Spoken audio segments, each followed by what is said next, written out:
You're listening to audio theater in a darker shade.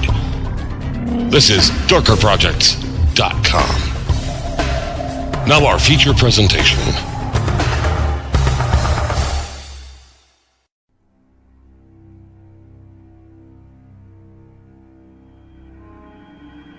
Let me see if I understand you.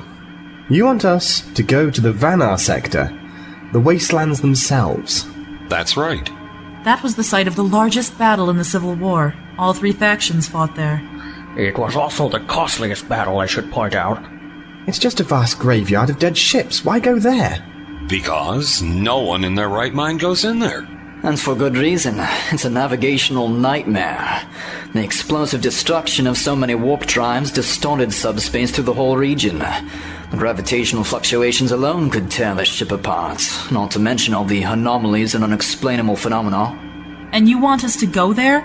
Desperate times and all that, Commander. We won't survive a one-on-one fight with the guild ship. Once we go into the region, maybe we'll get lucky and Karak will think we've gone insane or something and won't follow us in. I wouldn't bet on that. You won't have to follow us in. You know, even scavengers have learned to avoid the wastelands. The risks are just too great. Which is why it's the perfect place for us to go. I hate to say this, but he does have a point, Commander. The guild ship can clearly outgun and outrun us. If we're going to get out of this in one piece, we need to think outside of the box. I hate to interrupt, but someone had better decide what we're doing. We've only got another minute left before the guild attacks us. Fine. We'll do it. How far off are the wastelands? At our current speed, it'll take another hour to reach. Not good enough. What if we went to Warp 5? Warp 5? Well, we could be there under 20. But that's a moot point, isn't it? Call it thinking outside the box. Bridge to engineering.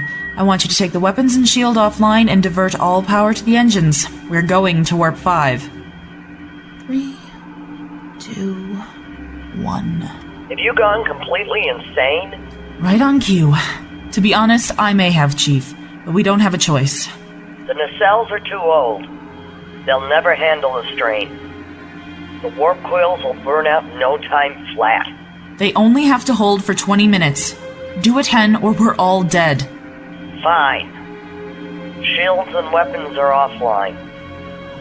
All power is now diverted to the engines.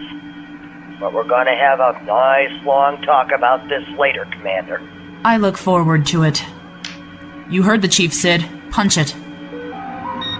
Now passing Warp 3. Warp 3.5. Point 7. Warp 4. Warp 4.6.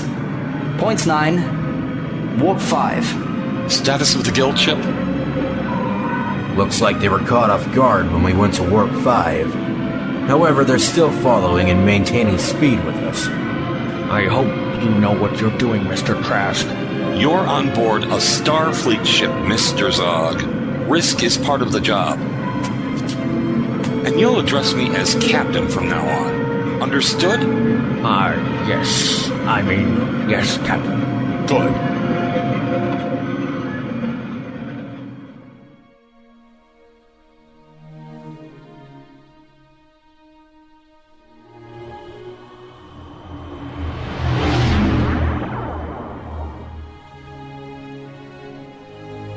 Space.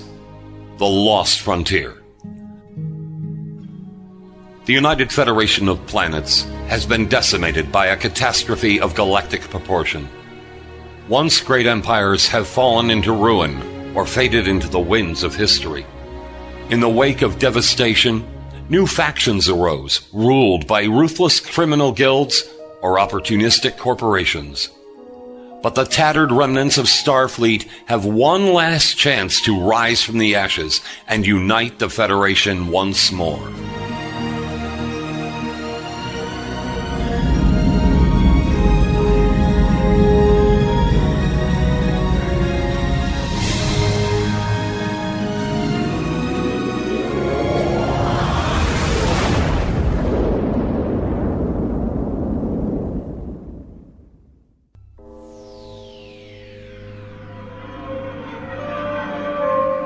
We're coming up on the wastelands. Stand by to take us out of... What happened? Did the guild ship fire on us? No, sir. They're still out of range for the moment. Engineering the bridge. Go ahead. It's just like I warned you. The warp nacelles have fused and burned out. We couldn't go to warp now even if you wanted to. What about impulse? Yeah, you still got that. Good. Transfer whatever power you can to the shields. Bridge out. Sid, go to full impulse. Get us into the wastelands. Aye, sir. Full impulse.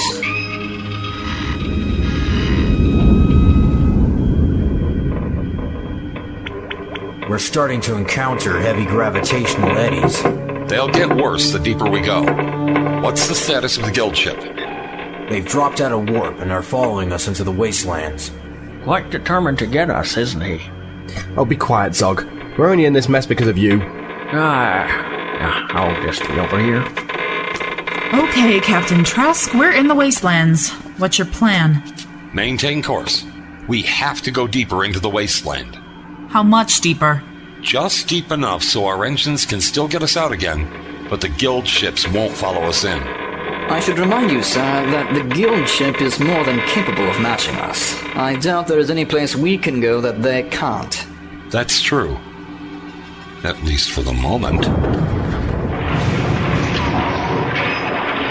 The guild ship is firing on us. Our shields are holding. To be expected. Tell me, Mr. Liam, what's the status of the guild ship shields? That's very strange. Their shields are running at a bare minimum, but we haven't even fired on them. Could their ship be damaged? No. The guild ship might be powerful, but it only has a finite amount of power that they can use at any given time. In order to overcome the intense gravitational field, they had to divert most of their power to their engines. Causing them to run with reduced shields.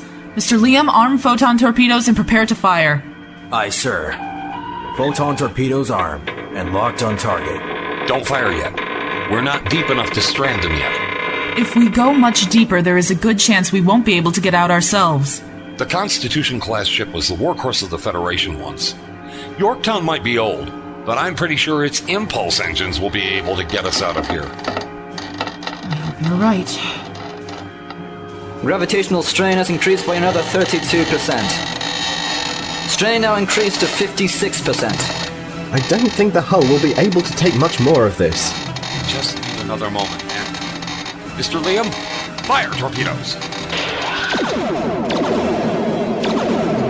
Torpedoes away. Helm, bring us about 180 degrees. Full impulse. Get us out of here. Coming about. Status of the guild ship. Torpedoes have hit their target. Moderate damage to their engines. Let's hope that's going to be enough. They're coming about and trying to follow us. They're still being pulled towards the center of the wastelands. You did it, Captain Trask. We didn't do anything. We were just lucky the wastelands were nearby. The guild ship is hailing us. Open channel. Well played, Sam. Well played indeed. I'm sorry, Karak. You didn't leave me a lot of options. Indeed. And mark my words, we will meet again. The channel's closed. Well, I guess that takes care of them. For the moment. But rest assured, we have not seen the last of him. We should clear out of the wastelands in another few minutes. Sadly, without warp drive, a simple 2-day trip is going to take a good deal longer than we first planned. Well, that's good. It gives us time to deal with another problem. Oh, Zog. Yes? I think it's time we had a little chat about Starfleet etiquette and the consequences of stealing. Oh boy. Yorktown log, fall date 010.4. Our encounter with the Betazoid guild ship has left the Yorktown without warp drive. What was simply a 2-day trip has now been stretched into 2 weeks. During this time, my crew and I are making what repairs we can, but the outlook does not look well.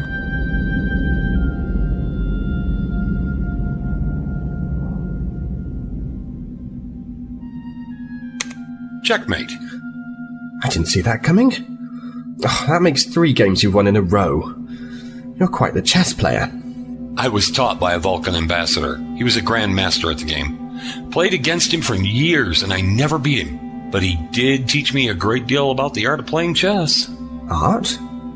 I've never really thought about chess as an art form. I always saw it as a game of strategy. Chess is very much an art form when you think about it. The art of warfare. The board is your battlefield, and the pieces are the forces at your command. In a way, chess is a reflection of what sort of a leader you are. How so? The pieces live and die by the decisions you make. Do you use them arbitrarily to defeat your opponent, sacrificing them at will to gain any possible advantage?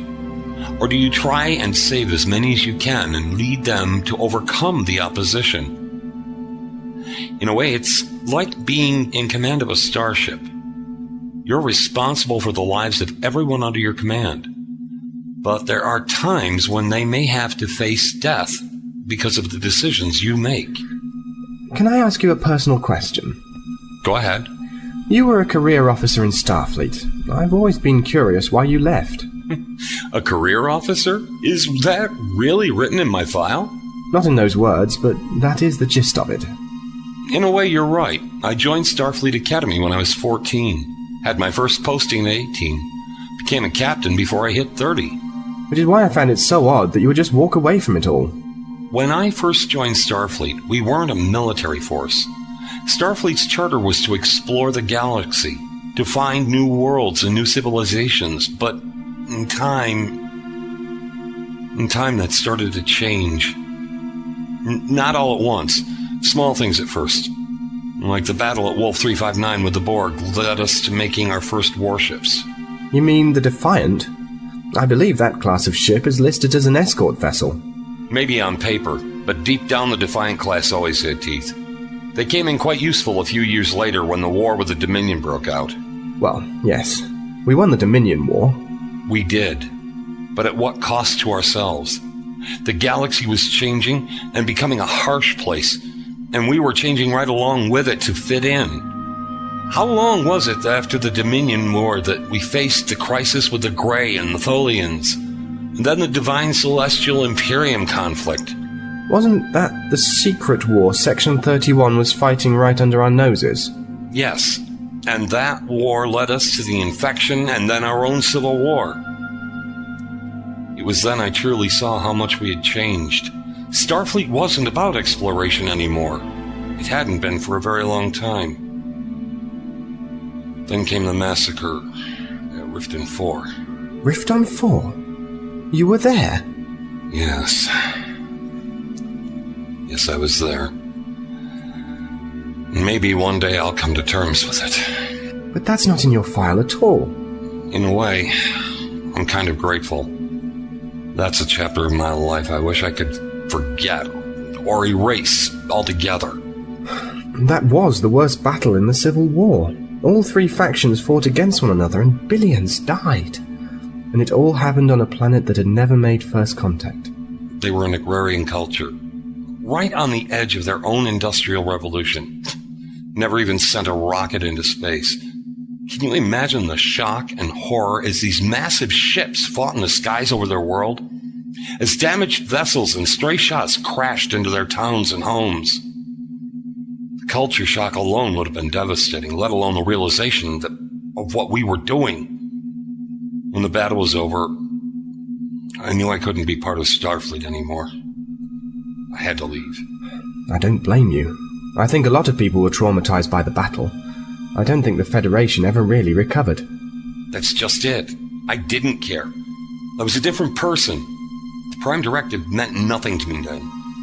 The only thing that mattered was stopping our enemy, stopping the other factions. What's the old saying? War is hell? But this war wasn't against some invader. It was just us. We were fighting against people who had been friends, family. And we'd taken everything we'd ever believed in and thrown it out the airlock. All because we had to win. And if the cost for that victory was a primitive planet's innocence, well, I was willing to pay that price. You make it sound like the whole battle was your fault. You were just one cog in the machine there. After the battle was over, I was on the surface of Riften 4. My ship had come down during the fighting. I was walking through this village square. All the buildings were burning. I saw the native inhabitants hiding in the shadows, just staring at me. You could see the fear in their eyes. And that's when I saw the bodies. Not from Starfleet or any other faction. These were the people who lived here, were now dead because of what we'd done. One of them was a little girl, clutching a rag doll in her hand. I screamed. I screamed at the sky. I screamed at the burning buildings. I screamed at myself. How could we have done this? Maybe you're right. Maybe I was just one cog in the machine. But I couldn't stay in Starfleet anymore. So why are you here now? Because you asked me to come see this ship of yours. That's not what I meant, and you know it. You could have told me off and stayed behind on that rock. But you came. Why? I hope that we're going to get back to what we were. What we should have always been. And I hope that in some small way I can make amends for my part of what the galaxy has become. Mr. Winifred, Captain Trask, we're on final approach to Vulcan. You might want to come up here. We're going to have a pretty good view. View? What's she talking about? You're in for a surprise. Time to make introductions.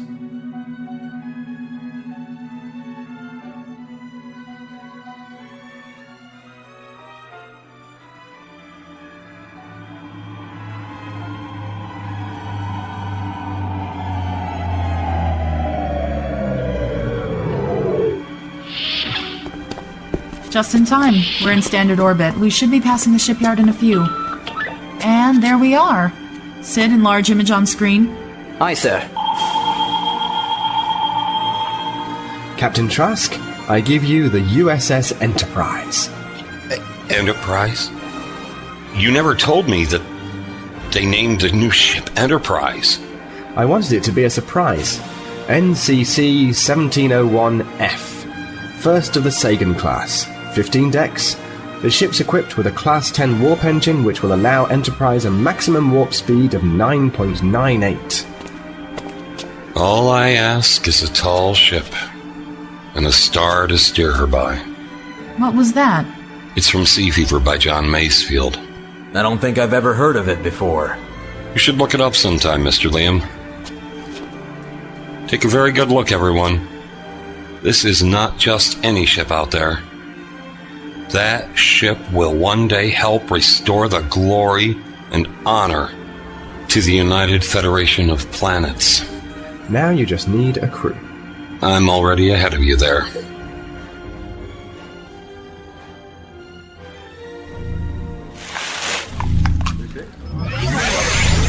I've never seen a bioneural gel pack like these before.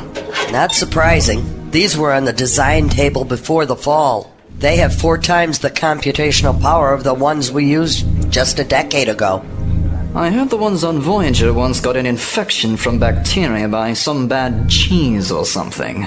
Believe it or not, these packs have a built-in immunity system. If an infection somehow makes its way into the pack, it's capable of producing an antibody to ward off any invading organism, and do so without any interruption of their primary function. Incredible. This ship really puts the Yorktown to shame. Hard to believe we've been so dependent on such antiquated technology for so long. Don't knock the Yorktown. She might have been old, but she gave us everything we asked for, and more.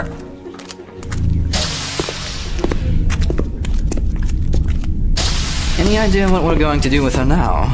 I heard the refit was off. No idea. But I've heard rumors that they're planning on salvaging her for parts. Explains why most of us got assigned to Enterprise. I'm due on the bridge soon. I'll catch you later? Maybe if we have some time later, we can try out one of the new holodecks. I get off at 1600 hours. Book the suite. I'll see you then. You and the chief seem pretty chummy. Captain, I'm sorry. I didn't see you there, Gov. Easy, Ensign, before you pull a muscle. Yes, sir. So how are you adapting to life on the Enterprise? I almost feel like I've gone on vacation. This is truly a state-of-the-art ship. She is that. I've been going over the design specifications. You know it took close to 4 years to build Enterprise? No, sir, I didn't. 3 years to find the necessary materials. And then another one just to cobble it together. I have to say, it's quite an achievement. I'm surprised Starfleet didn't have any commissioning ceremony. Often when a new captain takes commands, there is a lot of fanfare. These are different times. All the celebration I got was Admiral Busby tossing me a data pad and saying, "Congratulations, Enterprise is your bird." And then he went over what our mission would be. We're still on schedule to leave space dock at 0900 hours. Good. I'll see you on the bridge then. See you then, Gov.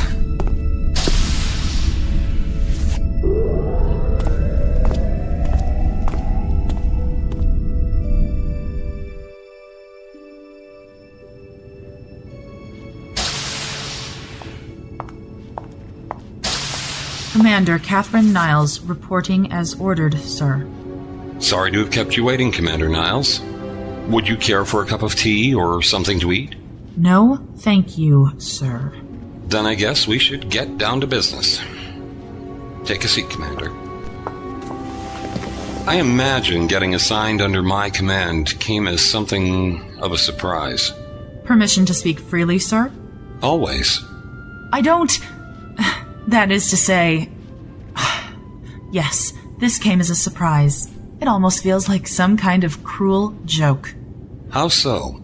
Back when we were on the Yorktown, I told you I expected to get this command.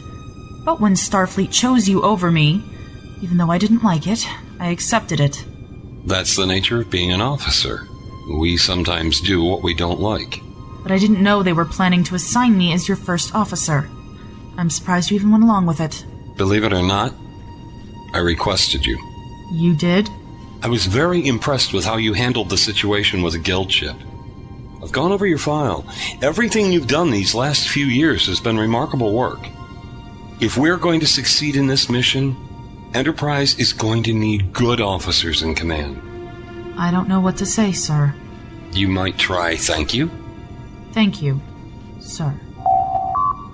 Come in. Oh, I'm sorry, I didn't know you had a guest. That's all right. I'm due on the bridge. Dismissed, Commander. So, were you able to find him? Yes, he's on Corsava 4, but I should tell you Starfleet Command is not happy with your decision. As I just told the Commander, if this mission is to succeed, we need the right people. Starfleet feels he is not one of them. They're also not happy you're keeping Mr. Zog on board. I feel otherwise. Now, I think it's almost time we got underway.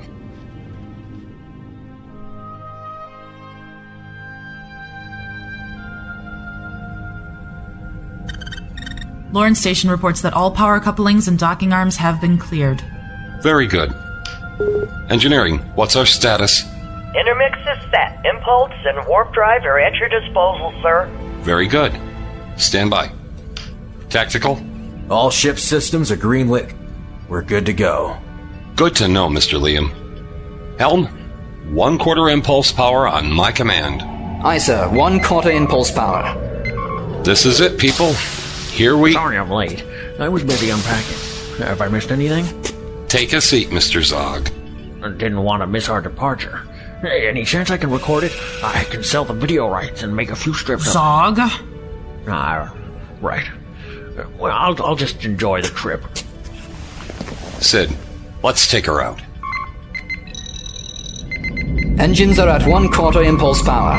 We're clearing the docking station. Steady as she goes. We have cleared the station and are free to navigate. Set course for Corsava 4. Setting course, Captain. Corsava 4. Last reports were that world was in one true Federation's territory. There's a good chance it still is. Then why are we going there? It's part of our mandate. Our mission is to reunite the lost worlds of the Federation. I know that, sir. but don't you think Starfleet would want us to start off with something a little less risky? They might. But there's someone on Korsava 4 I hope will join us in this mission. Someone? The last of the Novacron. A man named Mac. Helm? Engage.